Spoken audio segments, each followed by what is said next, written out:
Good afternoon, everybody. Welcome to the press conference following the Foreign Affairs Council. The High Representative will brief you on today's discussions with the ministers, and then we'll move on to your questions. High Representative, the floor is yours. Good afternoon. So we just concluded the Foreign Affairs Council. First, we had the discussion on the foreign influence, manipulation and interference. Today's wars are not only fought with tanks and drones, they are also fought with lies and algorithms. FIMI is a weapon aimed at the heart of our democracies. Russia will spend billions on influence campaigns only this year. China's foreign information operations are growing more sophisticated and insidious. We cannot afford to lose the information battle. Winning a fight requires a shield and a sword. We are already building the democracy shield. Now we must also sharpen our proverbial sword. That means moving from rapid alerts and assessments towards pushing back harder against adversaries online. And today, ministers reconfirmed the need for clearer communication of our values and what Europe stands for, reinforcing sanctions on FIMI networks and strengthening cooperation with law enforcement. Now on Ukraine. Tomorrow we will mark a brutal and senseless anniversary 4 years on. Ukraine is paying a heavy price for Russia's fatal miscalculation, but also Moscow has failed to achieve any of its strategic objectives. Its military is bogged down, its economy is in rapid decline, and Ukrainians are resisting and holding firm. Unfortunately, we did not reach an agreement on the 20th sanctions package. This is a setback and a message we didn't want to send today. But the work continues. Everybody understands that diplomacy is preferable to war, yet after a year of talks, we still don't even have ceasefire. It's not Ukraine that is the obstacle to peace, Russia is. We must flip the script from pressure on Ukraine to surrender territory to what Russia must do to meet the basic conditions for a just and lasting peace. Europe has clear and legitimate interest in how Russia's war ends. For European interests not to become collateral damage, we must be clear about what we expect from Russia. Respect for borders, end of sabotage, paying of war damages, and the return of Ukrainian kidnapped children aren't just far-fetched asks, they should be a baseline. So before we talk to Moscow, we ought to be clear what we want to talk them about. Russia's maximalist demands cannot be met with minimalist response. At the same time, we continue to strengthen Ukraine. We will use better the European Investment Bank to fund defense industrial cooperation. As Russia is targeting energy infrastructure, we doubled contributions to the Ukrainian Energy Fund in the last year to 1.85 billion euros. We are tightening the net around Russia's shadow fleet, including with the compendium on best practices. Today, we sanctioned more people for massive human rights abuses in Russia. I have also decided to limit the maximum size of the Russian mission in the European Union to 40 people. We will not tolerate abuse of diplomatic power. And together with the Commission, we are working to keep potential hundreds of thousands of former Russian soldiers out of the Schengen area. We do not want war criminals and saboteurs to roam our streets. Then on Middle East, the real progress in Gaza hinges upon disarming Hamas and subsequent withdrawal of the Israeli forces. We discussed this with High Representative Nikolai Mladenov today, and also we had the Administrator of UN Development Program, Alexander Tegro, to brief us about the situation in Gaza. The European Union supports Gaza's future. We have redeployed our EU-BAM Rafah border crossing mission, but there are still too few crossings. We are the top donor to Palestinians, and we work on expanding the training of the Palestinian police. Ministers also addressed the serious situation in the West Bank. Israel's expansion of powers there breaches international law and hits at the heart of any future Palestinian state. The United States and Iran are inching dangerously towards war. The window of diplomacy is very narrow. And of course, we have many concerns with Iran, its nuclear program, its ballistic missiles and support for terrorists that are also a threat to Europe. But any military intervention risks hard to control consequences. The EU has imposed sweeping sanctions on Iran. The designation of Revolutionary Guard as a terrorist organization sent a clear message that there cannot be any impunity. In northern Syria, the sudden change of power dynamics has upended the security at the camps holding ISIS fighters. This brings new risks, such as potential movement of terrorists towards Europe. Today, ministers discussed how the EU can contribute towards more rehabilitation and reintegration programs. We will also explore more support to Syrian women and children leaving the camps in cooperation with Damascus. As a co-chair, the EU will propose to use the global coalition to coordinate these efforts. Ministers also discussed a range of other issues, including the situation in Great Lakes, Western Balkans and Venezuela. But I will leave it here and take your questions. Thank you. Thank you very much. We start with you, Tatiana.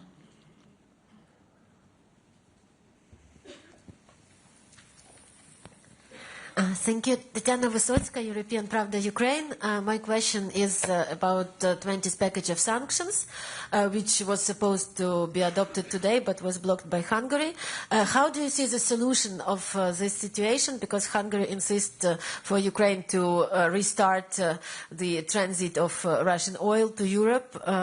And will the EU just wait when this transit of Russian oil to Europe will be restarted, or maybe there are some other means to push on Hungary to make them not to demand this? Thank you. Yes, we have seen this scenario already before. So we have also seen that we have been able to achieve, solutions together. So we are doing the outreach on different levels to Hungarian and Slovakian colleagues to move on with this package. So of course it's not easy, it's never easy, but the work continues. I really regret that we didn't achieve agreement today, considering that tomorrow is the sad anniversary of the start of this war, and we really need to send strong signals to Ukraine that we keep on helping Ukraine, but also putting more pressure on Russia so that this war would stop. Mm-hmm. Jorge, you're next. Hello, Jorge Liboreiro with Euronews. I want to pick up on this Hungarian veto, well, double veto, because it also affects the 90 billion loan that EU leaders had agreed to provide to Ukraine in December. We all remember what happened back then. There was enhanced cooperation to exempt Hungary, Slovakia and the Czech Republic from this loan. And despite this, Hungary has now blocked the loan, the very last stages. How do you qualify the attitude of Hungary? Because several ministers have accused Hungary of electioneering, of doing this to score extra points ahead of the elections on 12th of April. Do you share this view, and what else can you do right now to ensure that this life-saving assistance reaches Ukraine? Thank you. Yes, thank you. We know that there are elections coming in Hungary, but it's very hard for me to see, considering and knowing the history of Hungary, that, people of Hungary would actually support, not helping the people of Ukraine that are in need. So I find it very hard to believe that it would bring you any bonus points in the elections. But of course, I don't know the Hungarian political climate. It's really regrettable that the decision that all countries reached in the European Council, all the leaders, is now that there is now stepping back from this decision. So I know that President Costa and President von der Leyen are both in Kiev tomorrow, and will definitely also raise this with Prime Minister Orban, because it's not really in accordance with the sincere cooperation clause that we have in the treaties. Mm-hmm. Yeah, Andrew.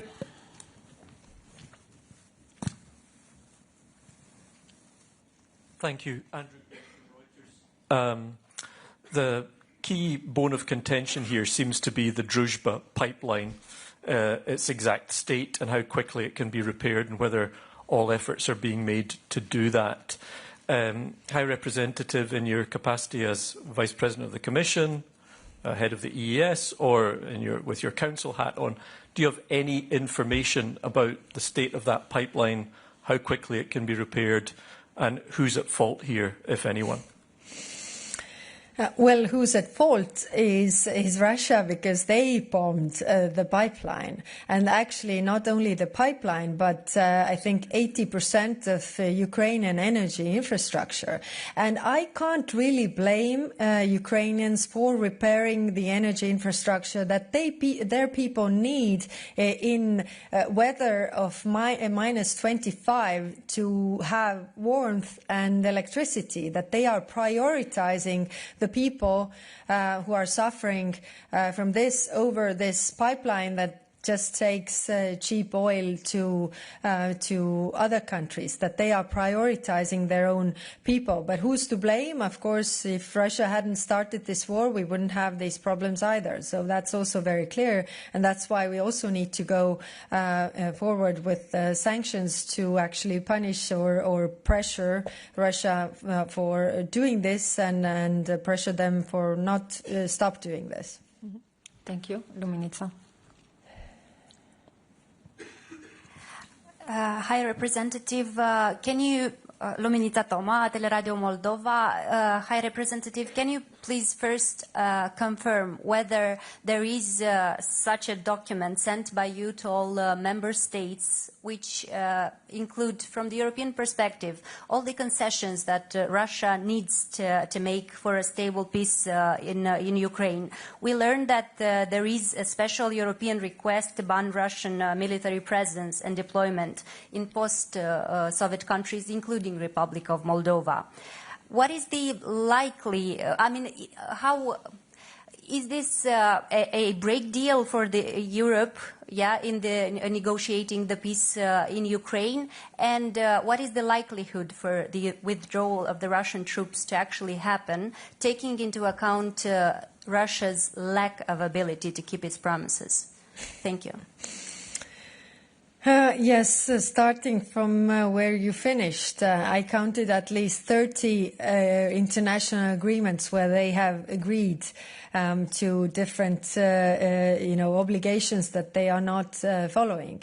And I don't remember exactly when it was, a long time ago, when they agreed to withdraw the troops from the occupied territories in Moldova. But we also have, the same in Georgia, in other parts. So, yes, I've shared with EU member states a paper on the concessions that we should see from the Russian side. Of course, we need to discuss, but if the first point would be that Russia would honor the obligations that they have already taken in the international agreements, then that would also, refer to the territories that they have occupied and should withdraw their troops from. Mm-hmm. Tom?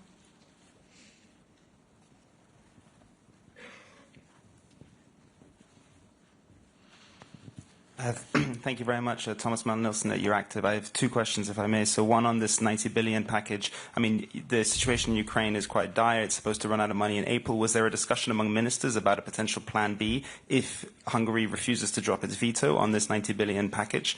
That's the first question. And then the second question, so obviously Marco Rubio gave that speech in Munich, and then he went to Bratislava, and then he went to Budapest. He hailed his relationship with Orban and Fico. Do you regard Hungary and Slovakia's behavior as linked to that? Is that just correlation, or is there causation there? And one final question, actually, if I may. Are you so you've said that the Middle East doesn't need a new war.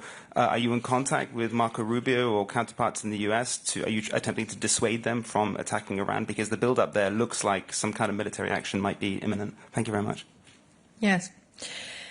Well, we had a plan A that was using the Russian frozen assets. So if that's now plan B, then maybe we should work on that. But I mean, it was agreed to have this 90 billion plan. It was agreed in the European Council, and we just work on member states also respecting that agreement that was made on the leaders level.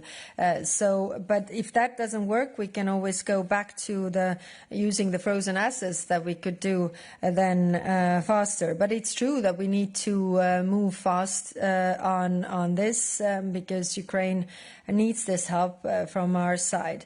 I don't know if there is a connection with Marco Rubio's visit to Hungary and Slovakia. So I'm not speculating on that. And on Iran, of course, the talks are ongoing, and we are emphasizing that there has to be this diplomatic approach. We are also in contact with the regional actors, but when it comes to America, then finally it's the president that decides. Mm-hmm. Maria. Maria Zornoza, Deutsche Welle Spanish Service. High Rep, the Spanish minister is asking to lift the sanctions against interim president in Venezuela, Delcy Rodriguez. How was this proposal received in the room? Is there a consensus among member states? Do you see that could happen anytime soon? We also hear that some member states are asking for this relief to be tied to benchmark or some condition. What is your personal assessment on that? Thank you. Thank you. Yes, we had this discussion, and we are seeing from the Venezuelan interim authorities, some steps also regarding Europe. For example, release of the European political prisoners that were there.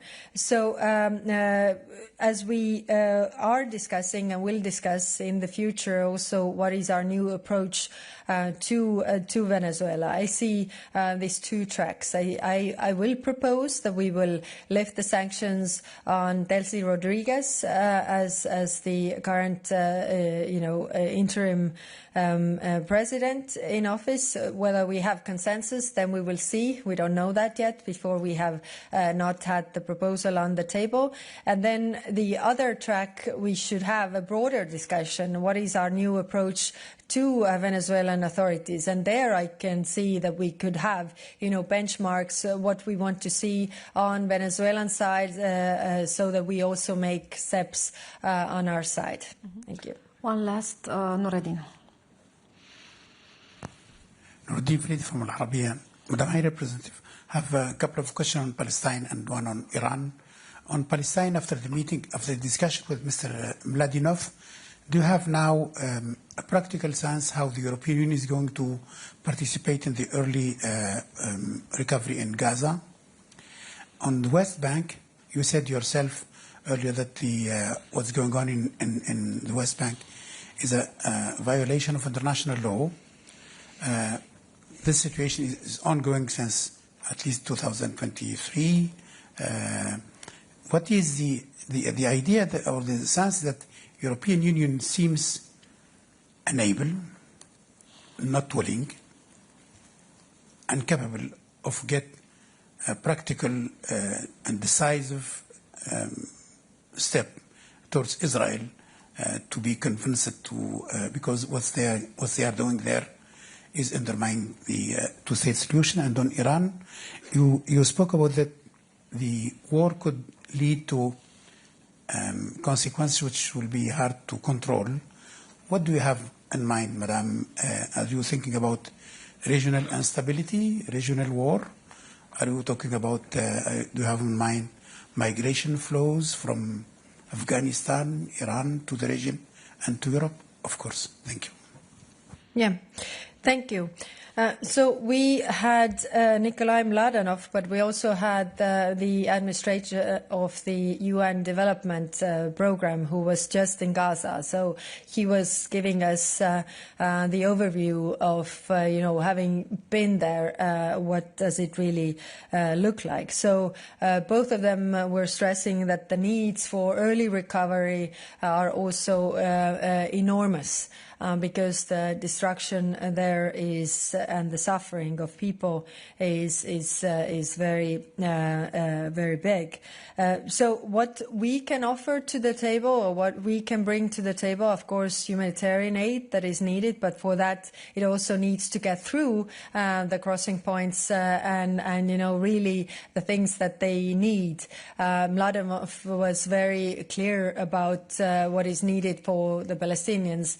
Not tents, but actually really housing in a better version, because tents don't really help the people, and also materials for education for the children, and there was a long list. So humanitarian aid is definitely something where European countries can come in. The other part is the EUPOL COPS mission that we have, that is, has experience in training the Palestinian police and could do this. We are ready to do this together with Jordan and Egypt, but we also need the approval from the Israeli side. And it was good to hear from Mladenov that is really, right now trying to improve the situation, that he sees this in the same way, that actually they also need us they're contributing. When it comes to Western Balkans, West Bank. We also discussed Western Balkans, but when it comes to West Bank, then the problem is the same that we have with Ukraine. 26 countries want sanctions on the violent settlers. It has been on the table for quite some time, and one doesn't want. So this is clearly the problem that we have in our decision-making processes, because it's not the majority view, and when one is blocking, then we don't do what the majority wants, but actually we are doing what this one country wants. When it comes to Iran, then the question is the risk of retaliation, and why I also stressed before the worries that we have regarding Iran's ballistic missile program. Because if you think about the nuclear program, there has been, some kind of monitoring what is going on. But when it comes to ballistic missile program, that is very dangerous for the countries around Iran. But also, considering how far they reach, it's also a threat to Europe.